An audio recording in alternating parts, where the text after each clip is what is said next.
¿Te imaginas estar perdido en medio de un desierto, sin nada que comer? ¿Hasta el punto de desear nunca haber empezado tu viaje? Eso le pasó al pueblo de Israel.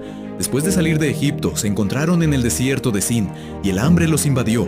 Protestaron contra Moisés y Aarón, recordando con anhelo las ollas de carne y el pan que tenían antes.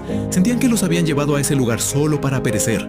Pero entonces, en medio de la desesperación, ocurrió algo increíble. Dios le habló a Moisés y le prometió hacer llover pan del cielo. Una prueba de fe. Cada día recogerían solo la ración necesaria, pero el sexto día prepararían el doble. Este pasaje forma parte del Evangelio de hoy. Checa su otra parte y recuerda, si confías en que la ayuda llega cuando más la necesitas, comparte este video y suscríbete. Nuestra fe nos une.